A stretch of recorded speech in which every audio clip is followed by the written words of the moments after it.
Que a graça e a paz do Senhor Jesus Cristo esteja sobre a sua vida diante deste dia. Estamos nós começando realmente um novo passo. Compartilhar a carta do apóstolo Paulo à igreja de Roma, juntamente contigo.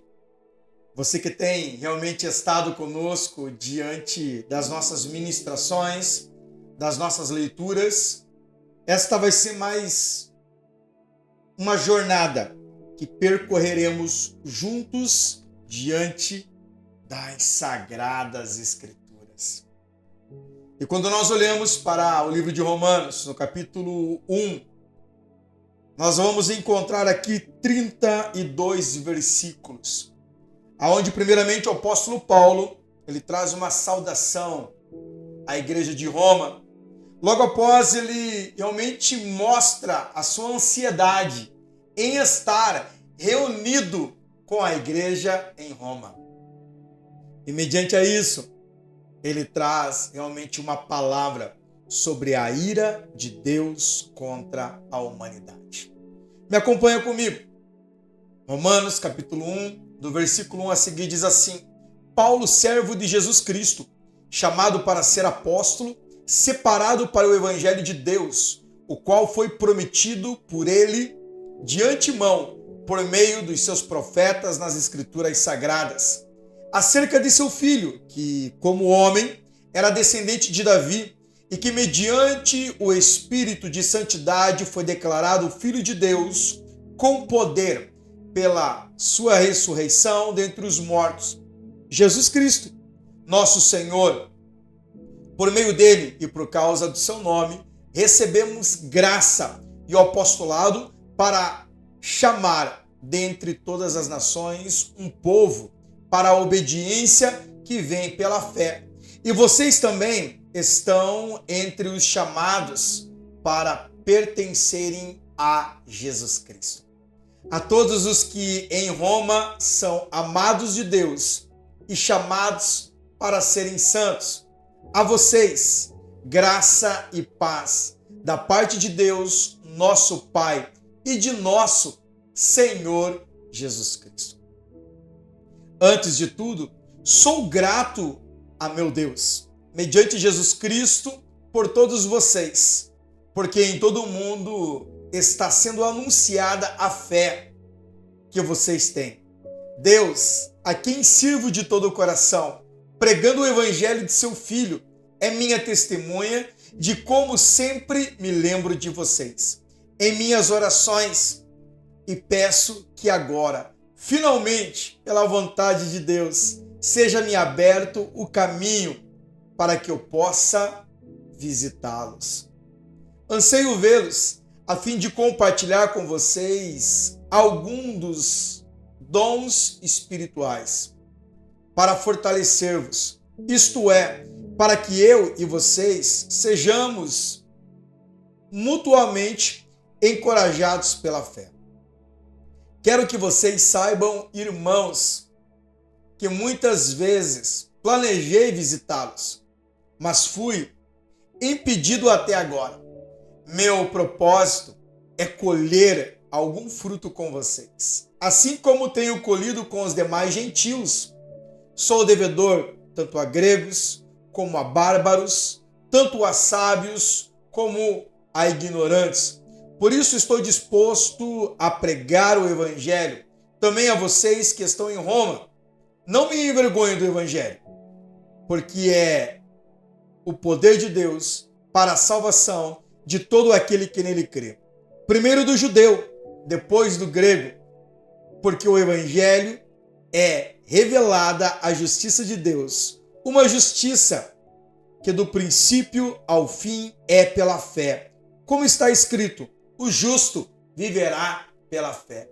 Então, até este momento, nós encontramos o apóstolo Paulo realmente demonstrando a sua ansiedade de estar juntamente com o povo em Roma.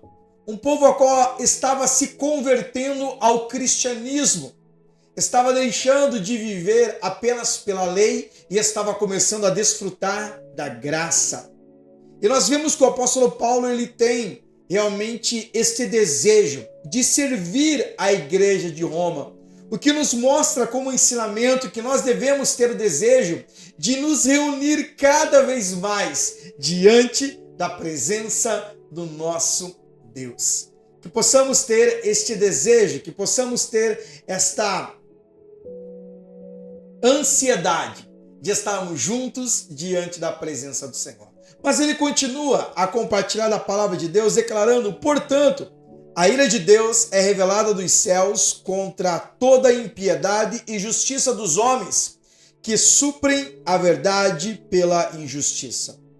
Pois o que de Deus se pode conhecer e é manifesto entre eles, porque de Deus lhe manifestou, pois desde a criação do mundo, os atributos invisíveis de Deus, seu eterno poder e sua natureza divina, têm sido visto claramente, sendo compreendido por meio das coisas criadas, de forma que tais homens são indesculpáveis, porque sendo conhecido a Deus, não o glorificaram como Deus, nem se renderam e nem deram graças a Deus, mas em seus pensamentos tornaram-se fúteis e de coração insensato, deles obscureceu-se.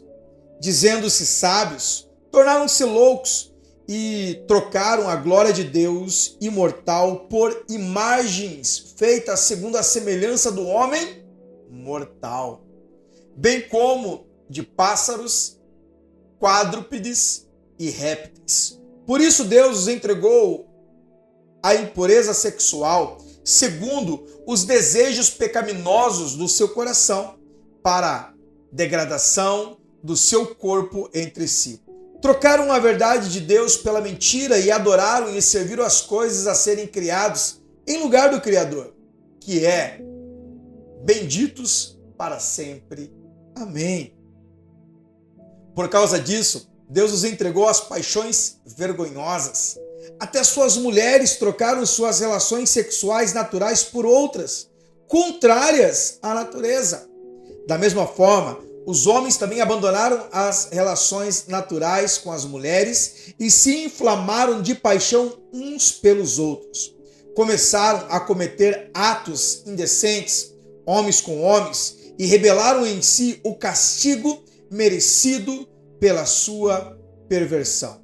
Além do mais, visto que desejaram o conhecimento de Deus, ou melhor, visto que desprezaram o conhecimento de Deus, ele os entregou a uma disposição mental reprovável para praticarem o que não deviam.